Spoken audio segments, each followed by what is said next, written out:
할렐루야. 주님의 은혜가 오늘 여러분 삶 가운데 가득하시기를 주의 이름으로 축원을 드립니다. 오늘 한 날도 하나님의 개인적인 또 교회적인 또 여러 가지 기도의 제목들 가운데에서 참 감사한 것들을 잊지 마시고 하나님 앞에 고백해 올려드리는 그런 감사의 고백과 증거들이 여러분 삶 가운데 오늘도 있기를 주님의 이름으로 부탁을 드립니다. 참 감사하지요. 그렇게 감사할 수밖에 없고요. 그 감사가 곧 하나님께 영광을 돌리는 것이다라는 사실 잊지 마시고 감사주의를 앞두고 있는 우리의 삶이 올 한 해를 돌아보면서 참 감사한 것들을 진정으로 감사할 수 있기를 좀 바라봅니다. 이게 짐승하고 사람하고 다른 부분들이 바로 그런 부분들 아닌가 싶습니다. 내가 누구에게 감사해야 하고 왜 감사해야 되는지를 알고 실제로 감사를 하고 있는 것, 하나님 앞에 우리가 감사할 수밖에 없는 삶을 살아가고 있는 것. 자, 오늘 시편 115편은 시편 114편과 좀 연결해서 말씀을 드린다면 하나님이 우리를 왜 구원을 하셨는가, 그 구원의 목적에 대해서 쭉 이야기를 드렸고요. 시편 113편에도 분명히 이야기되고 있습니다.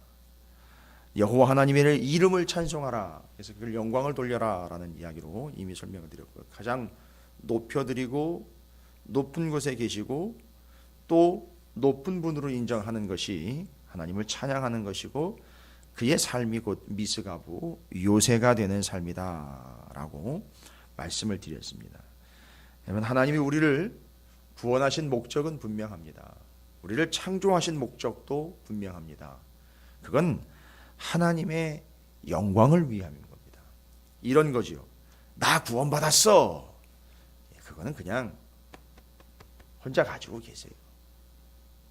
그리고 다 쓸 때 누군가에게 전해야 할 때 명확하게 전하세요. 나 구원받았어 라고 입으로만 자랑거리 삼는 개념이 아닌 이렇게 이야기를 해야 됩니다. 하나님이 나를 구원하셨습니다. 이거죠.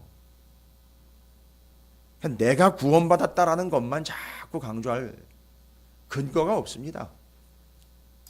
그러다 보면 내가 어떻게 해서 구원을 받았다는 얘기가 자꾸 나오게 되죠. 그러나 하나님께서 나를 구원하셨다라고 하면 하나님의 전적인 은혜로 내가 구원을 얻었다. 하나님이 나를 창조하셨다. 왜 창조했느냐? 그 근거가 우리에게는 없습니다. 내가 뭘 어떻게 해서, 내가 어떤 의로운 삶을 살아서 다른 사람과는 구별된 어떤 삶을 살았기 때문에 구원을 얻었다가 아니라 이미 구원을 얻었기 때문에 그 구원을 얻은 것에 대한 은혜, 하나님의 본래 의도하심, 그걸 통해서 하나님이 영광을 받으시기 위함이라는 사실을 우리는 잊지 말아야 됩니다. 그래서 하나님께서 나를 구원하셨다. 이런 나를 구원하셨다. 이런 나조차도 구원하셨다. 그게 포인트입니다. 그게 초점입니다. 그래서 그걸 하나님께 영광을 돌린다라고 이야기를 합니다. 내가 구원받았어 라고 끝나는 게 아니라 하나님께서 이런 나를 구원하셨어. 그래? 그 하나님이 그런 하나님이야? 하면 그게 하나님이 영광을 받으시는 거죠. 그러니까 영광이라는 건 뭡니까? 영광을 돌린다. 하나님께 영광을 돌린다. 나의 어떠함을 이야기하고 내가 어떻게 행함을 이야기하는 게 아니라 하나님의 어떠하심과 하나님의 어떻게 행하심을 드러내는 것이 그게 영광을 돌리는 겁니다. 그래서 오늘 시편 115편에서는 바로 그 하나님께 영광을 돌리는 것이 어떤 의미이고 구체적으로 무엇을 그걸 영광을 돌리는 거라고 말하고 있는지 1절에서부터 전제를 달고 이야기가 시작이 됩니다. 찬양이 시작됩니다. 여호와여 영광을 우리에게 돌리지 마옵소서. 뭔 얘기입니까? 이 영광은 이 땅 어느 누구에게도 돌아갈 영광은 없습니다. 물론 그 영광에 우리가 참여할 수는 있습니다. 그런데 여기서 이 시편 기자가 이야기하고 있는 내용은 모든 영광은 하나님께로 돌려야 되는 것이지 라는 이야기를 하고 있는 겁니다. 우리에게 돌리지 마옵소서. 혹 내가 잘나서 내가 이렇게 해서 이렇게 됐다라고 이야기할까 두렵습니다. 우리에게 돌리지 마옵소서. 오직 주는 인자하시고 진실하심이 그 인자와 진실 때문에 우리가 구원을 얻었고 그 구원해 주신 주님의 이름에만 영광을 돌리소서. 영광을 받아 주시옵소서. 그래서 우리를 구원하신 목적은 하나님의 영광을 위함입니다. 그게 바로 영광의 목적이고 영광의 본질입니다. 하나님의 영광을 위하여 우리를 구원하심입니다. 그러면 그 영광이라는 것은 1절부터도 이야기합니다. 구원받은 우리에게 돌려서는 안 되는 일, 그걸 어느 누구도 중간에서 가로챌 수 없는 영광. 그러면서 이야기가 계속 진행됩니다. 어찌하여 문나라가 그들의 하나님이 이제 어디 있느냐 말하게 하리까.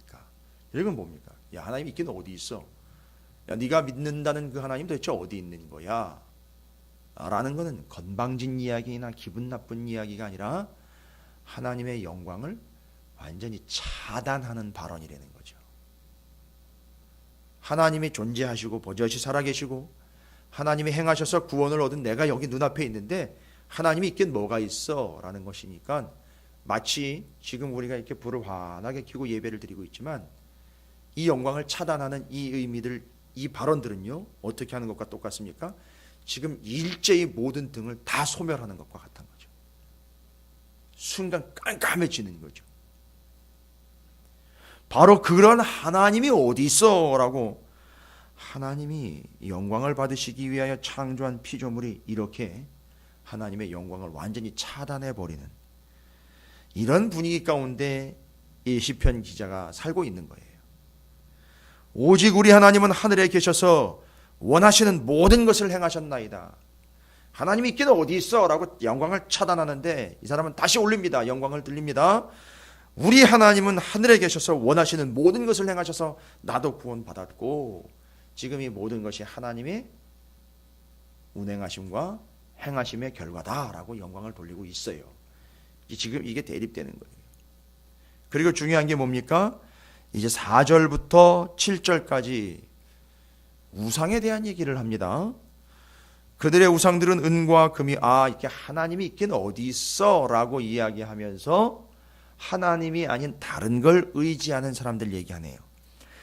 그들의 우상들은 은과 금이요 사람이 손으로 만든 것이라 입이 있어도 말하지 못하며 눈이 있어도 보지 못하며 귀가 있어도 듣지 못하고 코가 있어도 냄새 맡지 못하며 손이 있어도 만지지 못하며 발이 있어도 걷지 못하고 목구멍이 있어도 작은 소리조차 내지 못하느니라. 여러분 이건 이 우상은 어떻게 된 우상입니까?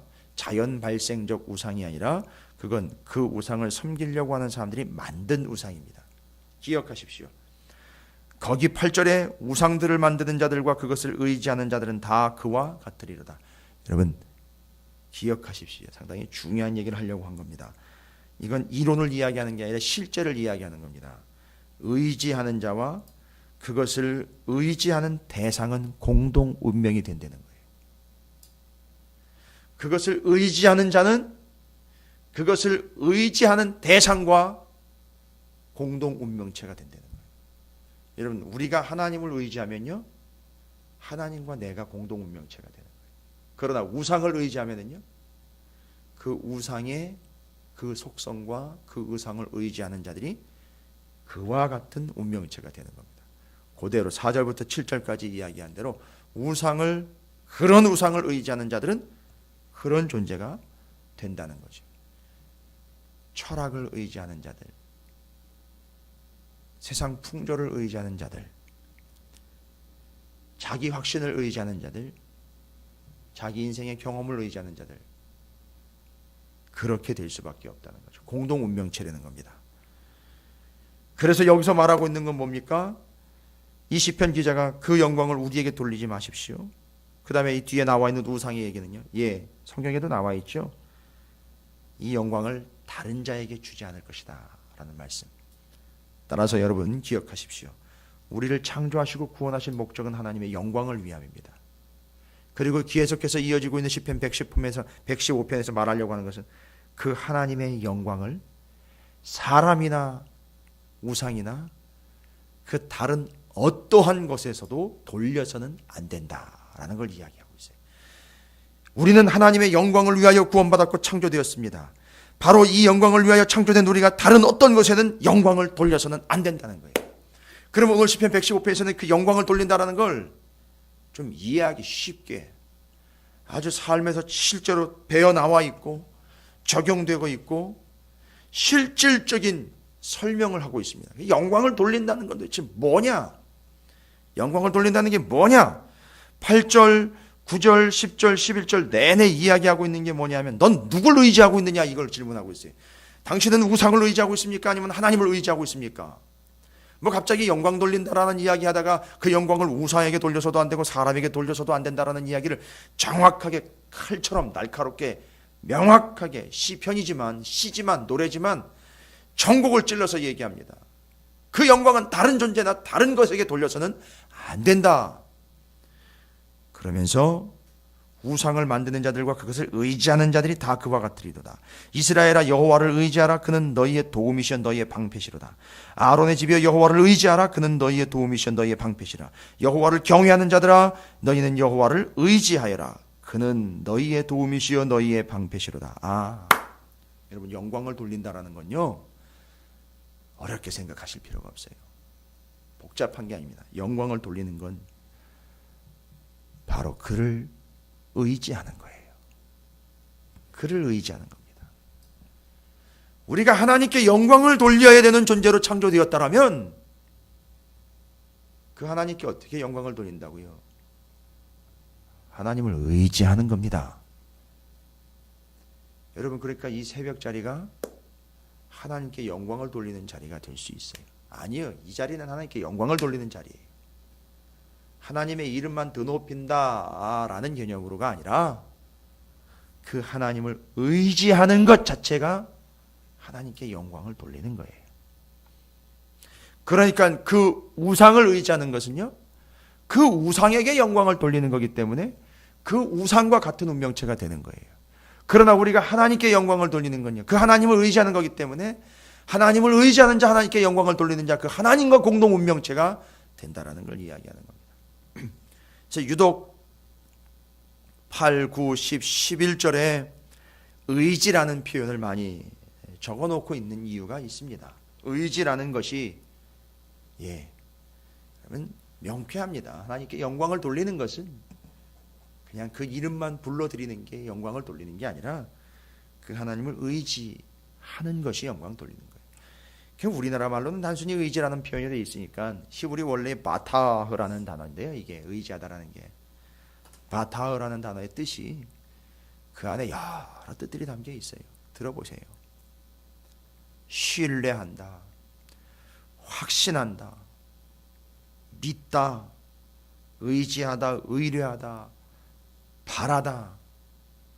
심지어는요 의지와 연결되어 있어서 안전하다, 든든하다, 맡기다, 담대하다, 평안하다, 염려 없다.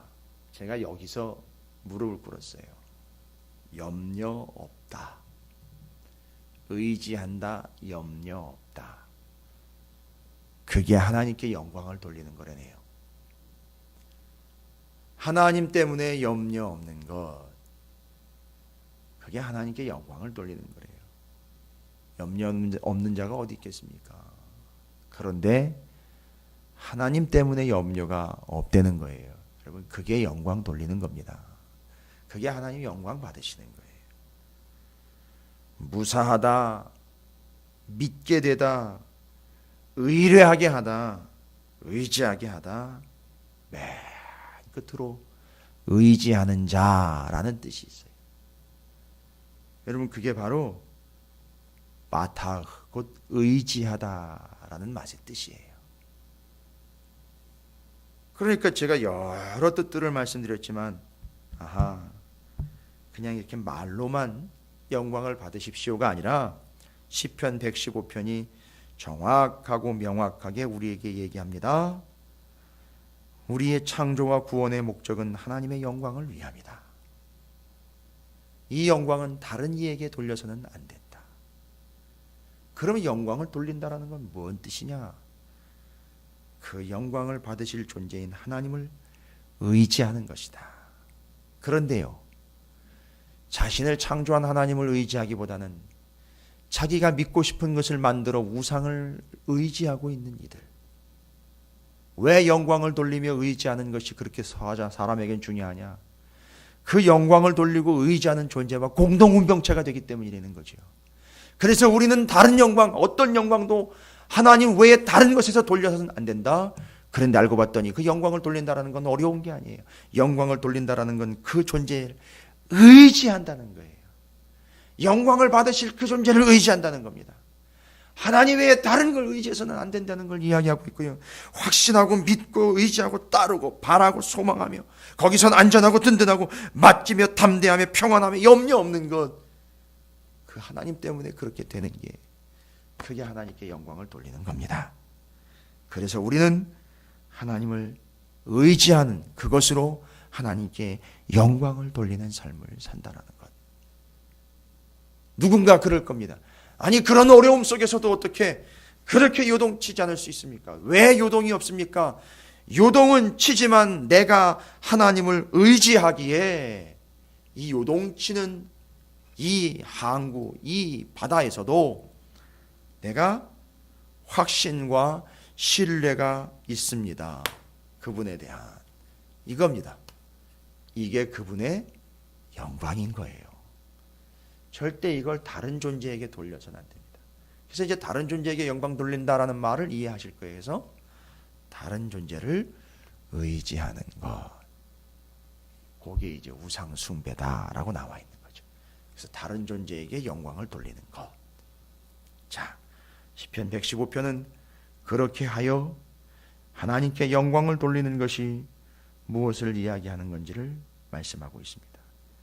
그 영광을 받으시는 하나님께서 쭉 뒤로 정리를 하시면서 하나님께서는 그 영광을 받으시는 그 하나님의 사람들에게 복을 주시며 은혜를 내려주시는 존재라는 사실을 이야기하고 있습니다. 그게 공동운명체인 겁니다. 그리고요, 17절 18절 죽은 자들은 여호와를 찬양하지 못하나니 적막한 데로 내려가는 자들은 아무도 찬양하지 못하리로다. 예, 죽은 자들입니다. 이 죽은 자들은 앞에서 말하는 우상 숭배자들일 수도 있고요, 실제로 죽음을 맞이한 자들이에요. 뭐죠? 살아있는 동안 제대로 영광을 돌려라, 이 얘기하는 겁니다. 살아있는 동안, 호흡 있는 동안 제대로 하나님을 의지해라 라는 겁니다. 그리고 우리는 이제부터 영원까지 여호와를 송축하리로다, 영광 돌리겠다, 의지하겠다 라는 겁니다. 그게 이 시편 기록자가 터득한 바입니다. 믿음으로 터득한 바, 은혜로 터득한 바입니다. 여러분, 하나님이 여러분을 구원하신 목적은요, 우리를 구원하신 목적은 하나님의 영광을 위함입니다. 절대 이 영광은 다른 존재에게 돌려서는 안 됩니다. 사람이 됐든, 내가 제일 좋아하고 존경하는 사람이 됐든, 목숨을 걸고서라도 지키고 싶은 사람이 있든, 영광은 그에게 돌려서는 안 되는 거예요. 영광은 하나님이 받으셔야 되는 겁니다. 그래서 다른 것들에겐 영광을 돌리지 마십시오. 그럼 목사님이 영광이라는 게 참 애매합니다. 어떻게 하는 겁니까? 115편의 얘기로 제가 말씀드리는 거죠. 그 존재를 의지하는 거예요. 의지함이라는 바타의 여러 내용들을 말씀드렸어요. 단순히 달랑 하나의 의미를 가지고선 그것을 짜내는 의미가 아닌, 그 안에 너무 많은 의미가 쭉 담겨 있어요. 그렇게 하나님을 의지하는 게 영광을 돌리는 거예요. 좀 여러분이 그런 얘기 좀 들으셨으면 좋겠어요. 저 사람은 밤낮 하나님밖에 없어. 답답하고 비꼬고 조롱하는 것 같지만 저 사람은 맨날 말씀밖에 없어. 저 사람은 맨날 하나님밖에 없어. 저 사람은 맨날 교회밖에 없어. 여러분, 이미 하나님이 영광 받으신 거예요. 이미 하나님이 영광 받으신 겁니다. 왜요? 내가 그 하나님만을 의지하고 있다는 걸 알고 있는 거거든요, 사람들이. 그렇습니다. 영광 돌린다는 건 어려운 게 아닙니다. 그 하나님을 바타우, 곧 온전히 의지하고 확신하고 신뢰하며 믿고 따르고 그 안에서 염려 없고 평안을 누리며 무사하며 믿게 되고 의뢰하고 신뢰하는 것, 그게 하나님께 영광을 돌리는 것과 같다라는 겁니다. 여러분이 그렇게 하나님을 의지하고 신뢰함으로 하나님의 영광을 돌리는 이미 구원받은 존재들로서 그 구원에 합당한 삶을 살아가시기를 주님의 이름으로 축복합니다.